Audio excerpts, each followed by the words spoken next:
Akin pang naaalala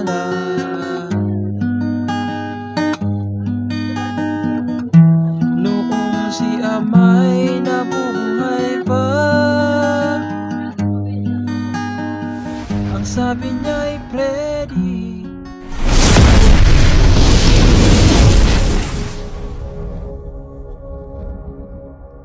Hello mga ka-idol! So ngayon meron na naman akong ituturo sa inyong napakagandang kanta. Ang title pala nitong kanta ay yung Alaala by Freddy Aguilar. So itong kanta na to pala mga ka-idol is plucking, no? So itong tuturo rin natin is plucking version din. Okay? Pero super easy.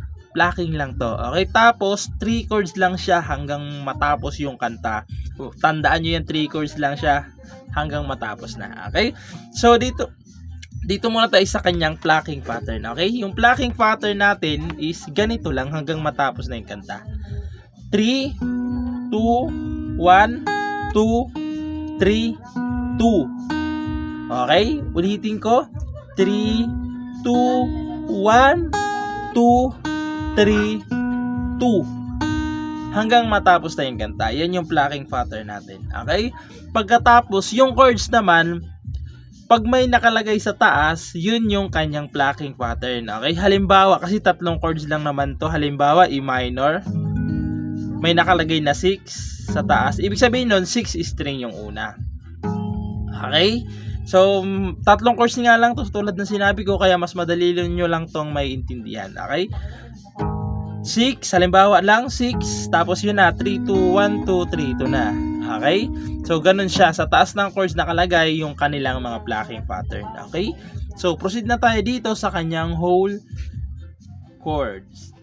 So, yung whole chords niya rito, kung mapapansin nyo dyan, doble-doble lang siya. Pero 3 piraso lang talaga yan. Dinoble-doble ko lang para hindi kayo malito ng pagpasok ng kanyang mga plucking. Okay? So, yung nakalagay dyan na chord is minor. So, yung E minor dito is ito siya. 5th string tsaka 4th string lang. Tapos sunod is D. So yung D, 1st string, 2nd string, tsaka 3rd string. Tapos babalik lang ulit kayo ng E minor. Tapos isa pang E minor. Ayan, nakadoble-doble talaga yan para hindi kayo malito ng plucking pattern natin mamaya. Okay? Tapos sunod is C naman. So yung C, 2nd string, 4th, tsaka 5th string lang. Ayan, C. Tapos pupunta ulit kayo ng D. Tapos E minor. Tapos isa pang E minor ulit. Okay? Pagkatapos naman yan, pupunta na naman ulit kayo ng E minor, D, C, E minor ulit. Tapos babalik lang na naman kayo ng C, D, E minor ulit. Okay? So, yung mga chords na yan na yung pang kanyang kalahatan, kabuuhang kanta. Okay? Pang whole chords na yan talaga siya hanggang matapos na yung kanta. Okay? Tapos yung plucking pattern natin, yan na rin hanggang matapos na rin. Bass lang yung nag-iiba niyan. Okay? Kung mapapansin nyo dyan, yung sa E minor is 6. Di ba? 6. Tapos sa D naman is 4. Tapos sa C naman is 5. Okay, mga buo yung mga chords na yan mga ka-idol ha. Puro buo yan. Okay, puro mga buo yan. Wala siyang broken, no? So, sasampulan ko naman kayo ng kanyang verse para mas maintindihan niya. Okay? So, ganito naman siya kapag kinantahan. Akin pang naaalala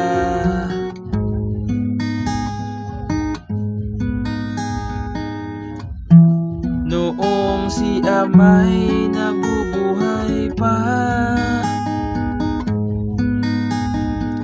Ang sabi niya'y Freddy, mag-aral kang mabuti,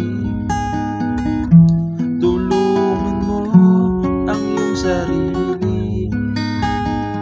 Uulitin nyo lang ulit yun. Ang nais mo'y di nasunod,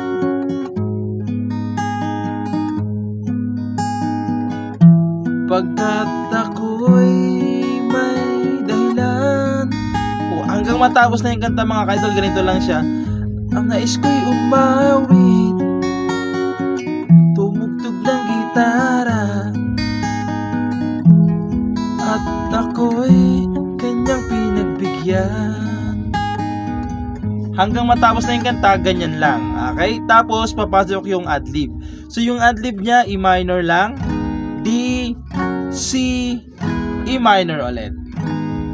Okay? So, mag-a-adlib kayo.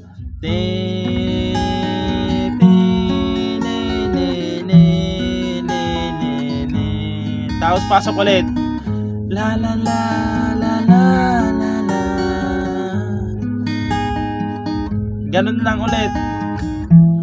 Na na na na na na. So, ganun lang siya hanggang matapos na yung kanta. Hindi na natin nahabaan kasi 3 chords lang naman to, tapos paiba-iba lang sila ng posisyon. So, ayun lang. Sana nagustuhan niyo yung tutorial natin at good luck sa bago niyong matututunan.